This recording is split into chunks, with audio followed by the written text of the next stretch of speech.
Mapapabili ka pa kaya ng Wattcycle battery pag napanood mo to? Kasi nga may nalaman akong sikreto dito. Totoo nga kayang 314 yung battery na to? Huwag kayong mag-escape kasi may nalaman akong sikreto ni Wattcycle. At ewan ko kung bibili pa kayo ng battery ganito.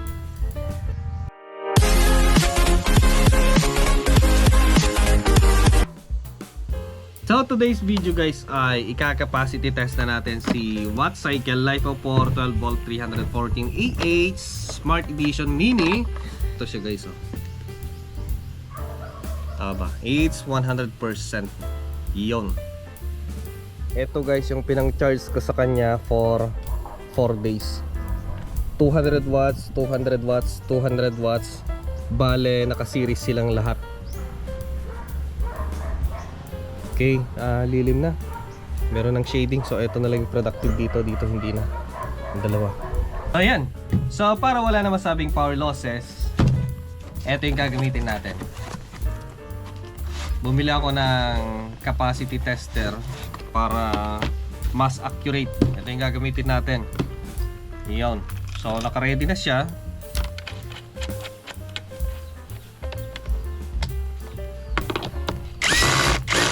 Yun oh. Then ito ay negative.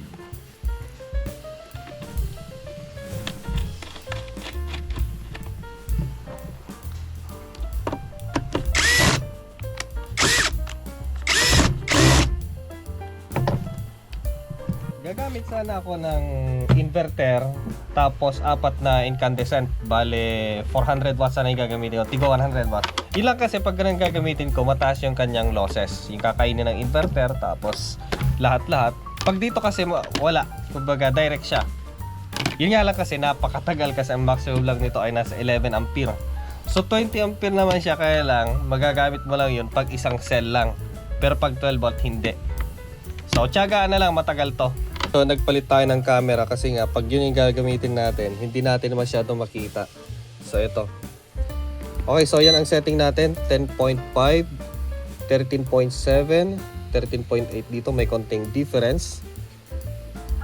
Yan, so makikita natin dito yung kanyang watt hour, dito. Yung kanyang last report, then report pa lang yung kanyang EH. So titingnan natin kung kaya niya abutin ng ilan ba to, 314. Then yung kanyang watt hour ay kung papasok ng 4,000 watt hour. Kasi pagka alam ko yung mga 310 EH tapos grade A, sana lampas pa. Ayan, sana lampas pa. Okay, so ayan, start na tayo. Walang time limit. Start na.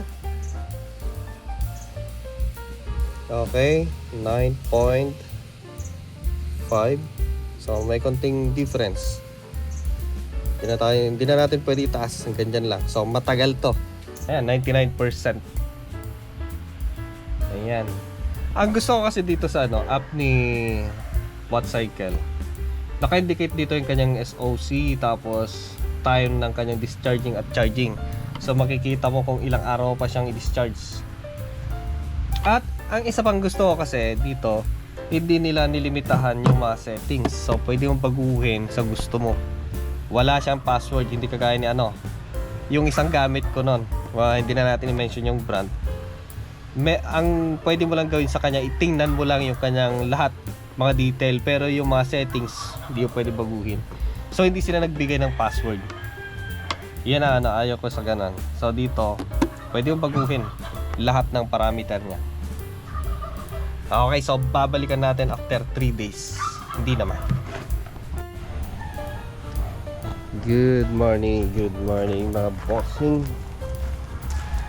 Lakas na ulan kagabi.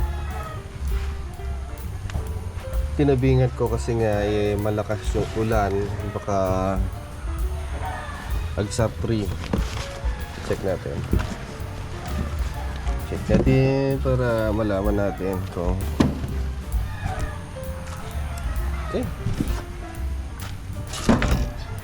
Tagal pa to.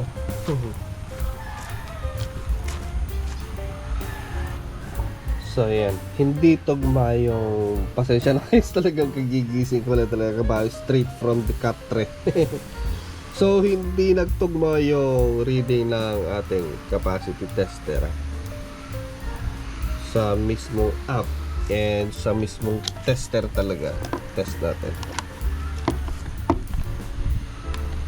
Okay. So yan.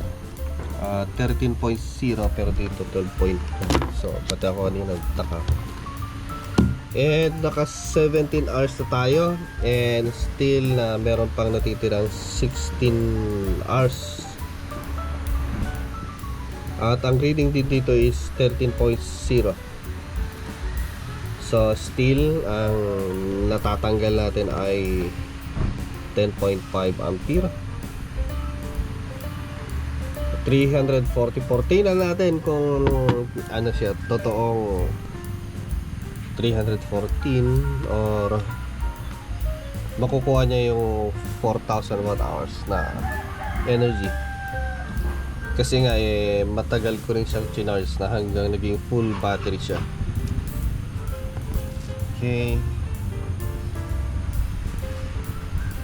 Naka ano na tayo, 178 AH.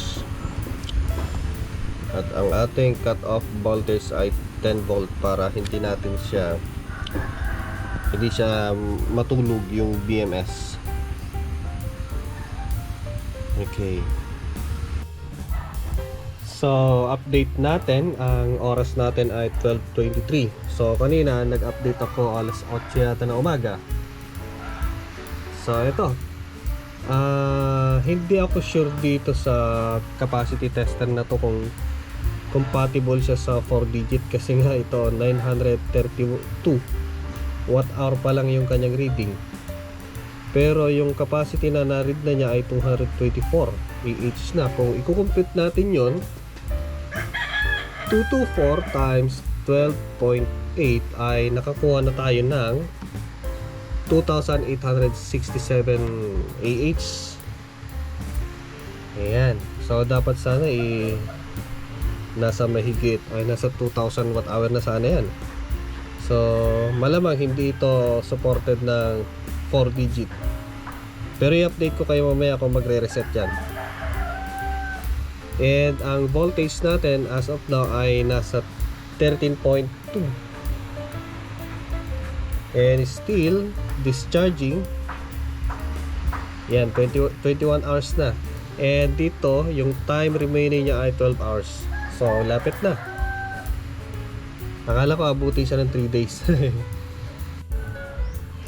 Okay, so update ulit. Alauna. So ito yung kanina yung sinasabi ko na hindi siya supported ng 4 digit. So ito nag-reset na ulit. 20 watt hours na naman. Pero yung capacity continuous. So 34%. 12.9. Ayun, 12.9 na dito. 11 hours na lang. So eto, i-check natin kung ilang watt hours na yung ating nakukuha. Kasi nga hindi siya supported ng 4 digit. Siguro nakatatlong beses na yan. So compute natin 231 times 12.8,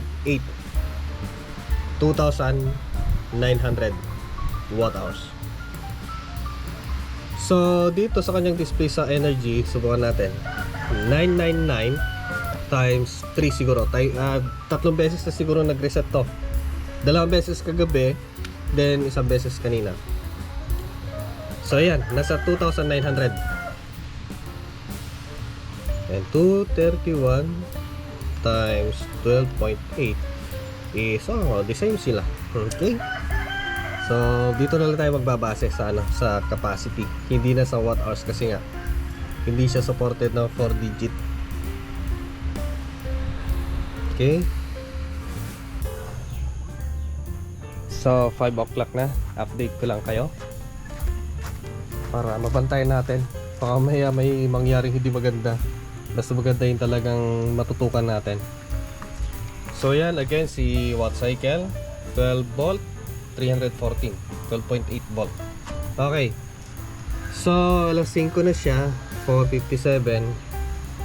at nagbi-blink na ng pula. So 1 cell na lang siya. And dito, ang tanong, kaya niya kayong iabot hanggang 300 EH kasi nga 314 ang nakatatak. Iyon. So dito, ang reading niya dito ay 12.81 volt. Dito naman ay 12.72. So 1 point lang naman. Okay, so mas maganda i-test natin via tester. Iyon. So i-check natin. 12.7 nga. Check natin din para sure tayo. It is 12.7 talaga. 12.7 talaga. So almost the same naman. And still dire-diretso pa rin. At naka 1 day 1 hour na tayo. Okay? And update natin ulit.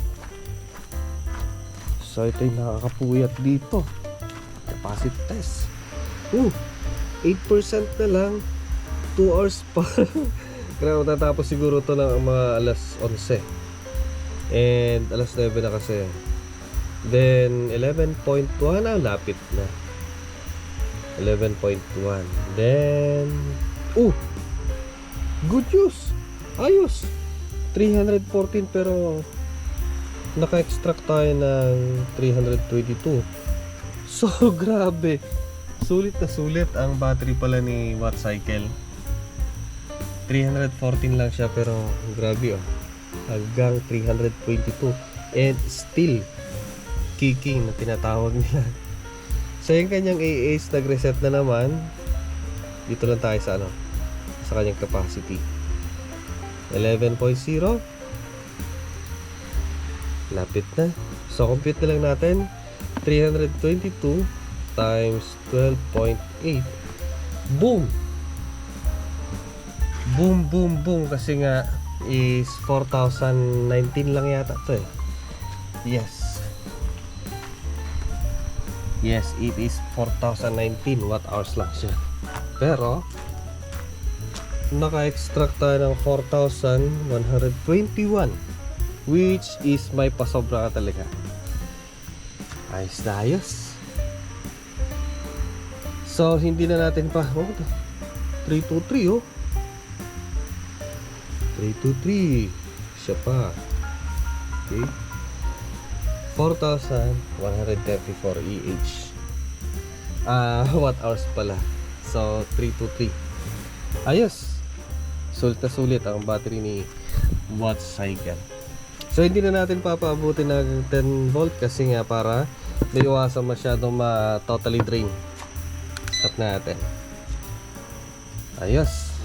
So yan guys, good morning. Tapos na yung ating capacity test kay Wattcycle Life PO4 battery 12 volt 314 AH. So yan guys yung result ng test natin kagabi. Supposed to be may natitira pang 8% dito.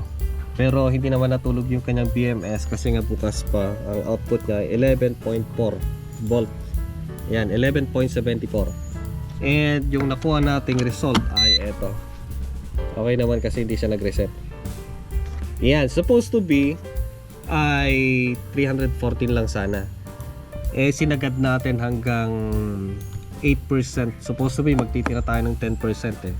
Mas maganda, mas healthy pa kung 20% eh. Para hindi masyadong bumaba yung life cycle niya. So yan. Nakakuha tayo ng 323. Siguro yung 314 kung magtitira tayo ng 10%. Okay, supposed to be ganito sana yan eh. 12.8 times 314. So makakuha tayo ng 4,019 watt hour. Pero dahil nga sa sinagad natin, ayun maganda kasi nga healthy yung kanyang cells kasi nga grade A plus yung ginamit na cells dito. 323 times 12.8, nakakuha tayo ng 4,134 AH lang naman. So sulit na sulit. Pero para sa akin mas maganda magtira kayo ng 10%, 15% na laman ng battery para hindi siya Hindi siya madali masira.